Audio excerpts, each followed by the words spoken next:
జగన్మోహన్ రెడ్డి గారు ఆంధ్రప్రదేశ్లో ఏదైనా పార్టీ కార్యక్రమాలన్నీ అయిన తర్వాత నెక్స్ట్ వెళ్ళేది బెంగళూరుకి. ఈ బెంగళూరు వెళ్ళగానే ఈ కూటమి పార్టీ నాయకులు ఏమని కామెంట్ చేస్తారు, ఇంకా అయిపోయింది, ఇంకా జగనన్న బెంగళూరు ప్యాలెస్కి పోతున్నాడు, మళ్ళీ ఎప్పుడు వస్తాడేమో, మళ్ళీ ఎవరన్నా చనిపోతే మళ్ళీ శవరాజకీయం చేయడానికి వస్తాడని చెప్పి కామెంట్ చేస్తూ ఉంటారు.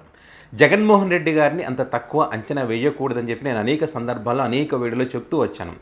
ఎందుకంటే జగన్మోహన్ రెడ్డి ఇక్కడ కార్యక్రమాలు చూసుకొని అక్కడికి వెళ్తున్నాడంటే ఖాళీగా ఏం కూర్చోడు. పార్టీకి సంబంధించినటువంటి నిర్ణయాలు తీసుకోవడం కోసం, గతంలో జరిగినటువంటి తప్పులను సరిదిద్దుకోవడం కోసం ఏం చెయ్యాలని దాని మీదనే ప్రతి క్షణం ఆలోచించే వ్యక్తి జగన్మోహన్ రెడ్డి. అంత ఈజీగా ఓటమిని అంగీకరించాడు, అంత ఈజీగా ఇచ్చేదాకా మళ్ళీ ఫైట్ చేసేటువంటి అలవాటు జగన్మోహన్ రెడ్డికి ఉంది. చాలామంది జగన్మోహన్ రెడ్డి దగ్గర చూసినటువంటి చాలామంది చెప్పేటువంటి మాట ఏంటంటే, జగన్మోహన్ రెడ్డి అనేవాడు ఒక బంతి లాంటి వాడు, ఎంత విసిరి కొడితే అంత తిరిగి వస్తాడనేటువంటిది చాలామంది ఆయన గురించి తెలిసినటువంటి వాళ్ళు చెప్పేటువంటి మాటలు.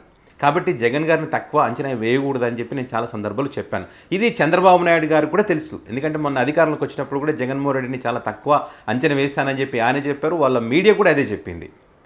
సో ఇప్పుడు కూడా జగన్ గారు బెంగళూరు వెళ్తున్నారంటే వీళ్ళకి తెలుసు బెంగళూరుకి వెళ్తున్నాడు జగన్మోహన్ రెడ్డి, ఏదో చేస్తా ఉన్నాడు. వీళ్ళు తెలియదు ఇక్కడ తాడేపల్లి ఆఫీసులో ఉంటే ఎవడెవడు కోవట్టు ఉంటాడు, ఇట్లా జరుగుతుంది అట్లా జరుగుతుందని చెప్పి లీకులు ఇస్తున్నారని ఒక చర్చ జరిగింది.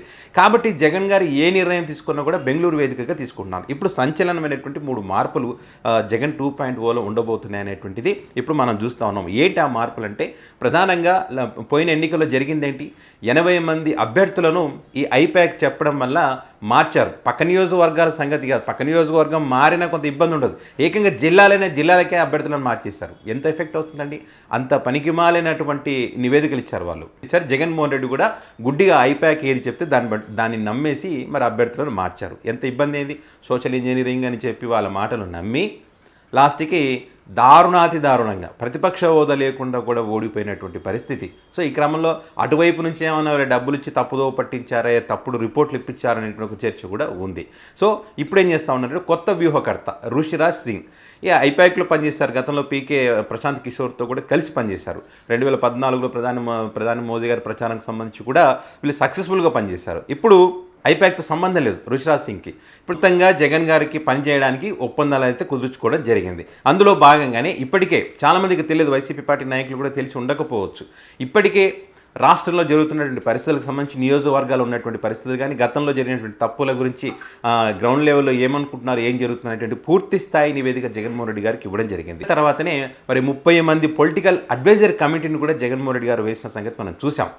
సో అట్లా మార్పులు చేస్తూ మరి జిల్లా కమిటీలు కానీ, అదేవిధంగా మండల కమిటీలు కానీ, బూత్ కమిటీలు, అన్ని కమిటీలు వేసిన తర్వాత జగన్మోహన్ రెడ్డి జనంలోకి వెళ్ళడానికి ఒక నిర్ణయం తీసుకున్నారు. ఇక రెండవది కార్యకర్తలకు సంబంధించి, కార్యకర్తలు కూడా గతంలో మరి జగన్మోహన్ రెడ్డి గారు వాళ్ళని పట్టించుకోలేదు అధికారంలోకి వచ్చిన తర్వాత అనే విషయాన్ని జగన్ గారే స్వయంగా చెప్పినటువంటి పరిస్థితి. కార్యకర్తలు, ఎందుకంటే కార్యకర్తలే పార్టీని కాపాడేది. ఇప్పుడు నాయకులు వెళ్ళిపోతున్నారు, కొంతమంది అధికారంలో ఉన్నప్పుడు అధికారాన్ని అన్ని అనుభవించి వెళ్ళిపోతున్నారు, కానీ కార్యకర్త అనేవాడు పోట్లే.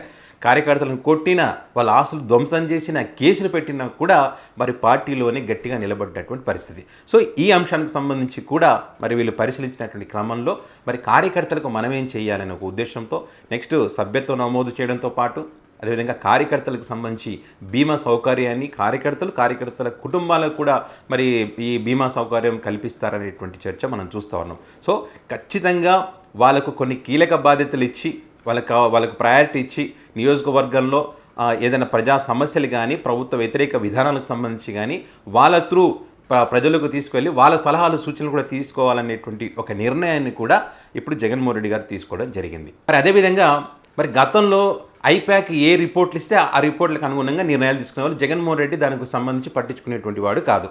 ఏదైనా ఇప్పుడు పార్టీ క్యాడర్కి ఏదైనా సలహాలు సూచనలు ఇవ్వాలన్నా, మరి నిర్ణయాలు తీసుకోవాలన్నా పట్టించుకోలేదు. అంటే పాలన పరంగా జగన్మోహన్ రెడ్డి గారు సక్సెస్ఫుల్. వాళ్ళు నవరత్నాలు ఏదైతే చెప్పారో ఆ హామీలకు సంబంధించి కరోనా ఉన్నా కూడా అద్భుతంగా వాటిని అమలు చేయడంలో సక్సెస్ అయ్యారు. కానీ ఫెయిల్ అయింది ఎక్కడంటే పార్టీ పరంగా రెండింటిని బ్యాలెన్స్ చేయలేకపోయారు. నేను ఇక్కడ పాలన చేస్తూ పోతున్నాను కదా, ఖచ్చితంగా ప్రజలను ఆదరిస్తారులే అని అనుకున్నాడు, కానీ పార్టీని వదిలేశాడు. పార్టీని వదిలేయడం వల్ల మొన్న వచ్చినటువంటి ఫలితాలు. సో ఆ రకంగా జరిగినటువంటి క్రమంలో ఇప్పుడు ఈ వ్యూహకర్తలు ఇచ్చినటువంటి సలహా సూచనలు అంటే, వాళ్ళు ఏదైనా నివేదికలకు తెచ్చినా, లేకుంటే ఎమ్మెల్యేలకు కానీ కాకపోతే ఎమ్మెల్యేలకు కానీ, అభ్యర్థులకు కానీ, పార్టీ క్యాడర్ కానీ ఏదైనా వర్క్షాప్ నిర్వహించేటప్పుడు ఈసారి జగన్మోహన్ రెడ్డి ఉంటాడు అక్కడ. జగన్మోహన్ రెడ్డి గారితోనే చెప్పిస్తారు అన్నీ కూడా. ఇంతకుముందు వాళ్ళు చెప్పేవాళ్ళు, ఐపాక్ టీం వాళ్ళు చెప్పేవాళ్ళు. ఇప్పుడు అట్లా కాదు, జగన్మోహన్ రెడ్డి గారు ప్రతి దాంట్లో ఇన్వాల్వ్ అవుతారు. జగన్ గారికి తెలిసిన తర్వాతనే, జగన్ గారు అన్ని పరిశీలించిన తర్వాతనే ఆ చెప్పాల్సినటువంటి విషయాలు జగన్మోహన్ రెడ్డి గారే చెప్తారు. సో ఇట్లా చెప్పడం వల్ల అక్కడ ఉన్నటువంటి వాళ్ళు ఏదన్నా అక్కడ వచ్చినటువంటి ఎమ్మెల్యేకి అభ్యర్థులు అనుకోండి, పార్టీ క్యాడర్ అనుకోండి, ఎవరైనా వాళ్ళ ఇబ్బందులు ఉన్నా, వాళ్ళకి ఏమైనా అనుమానాలు ఉన్నా, డౌట్స్ ఉన్నా కూడా జగన్ గారిని అడగడానికి అవకాశం ఉంటుంది. అప్పుడు వాటికి సంబంధించి జగన్ గారు ఇంకో నిర్ణయం తీసుకోవడానికి ఛాన్స్ ఉంటుంది. అంతేగాని ఇంతకుముందు ఏంటంటే జగన్ గారు డైరెక్ట్ ఇన్వాల్వ్మెంట్ లేదు, వేరే వాళ్ళు ఉండేవారు. వేరే వాళ్ళు ఆ సమస్యలు చెప్పినప్పుడు జగన్ గారికి నేను చెప్తానని చెప్పి చెప్పకుండా ఉన్నటువంటి సందర్భాలు ఉన్నాయని చెప్పి, మరి కలవడానికి కూడా అవకాశం, ఎవరైనా జగన్ గారిని కలవాలంటే ఇబ్బందులు, నియోజకవర్గాలు ఇబ్బందులు చెప్పాలంటూ చెప్పకుండా దాచినటువంటి పరిస్థితులు.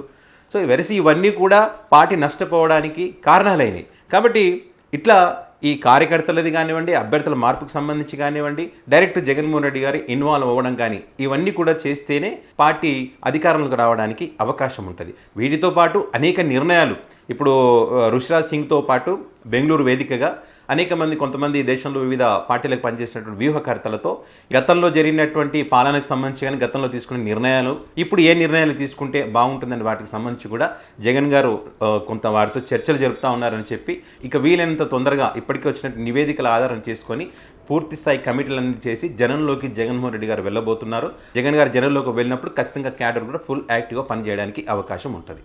సో ఇది జగన్ గారు బెంగళూరు పోతారు అని అనుకుంటారు కదా. జగన్ గారు బెంగళూరు పోవడం వెనుక ఉన్నటువంటి రహస్యం ఇదనమాట. తన పార్టీని బలోపేతం చేసుకోవడానికి కొన్ని అద్భుతమైనటువంటి నిర్ణయాలు అయితే జగన్ గారు తీసుకుంటున్నారు. సో చూద్దాం మరి జగన్మోహన్ రెడ్డి తీసుకున్నటువంటి నిర్ణయాలు ఎంతవరకు ఫలితాలను ఇస్తాయి, మరి వచ్చే ఎన్నికల అధికారాన్ని చేపట్టడానికి ఉపయోగపడతాయా లేదనేది కాలమే సమాధానం చెప్తుంది. సో ఈ అంశానికి సంబంధించి మీ అభిప్రాయాన్ని కామెంట్ రూపంలో పెట్టండి.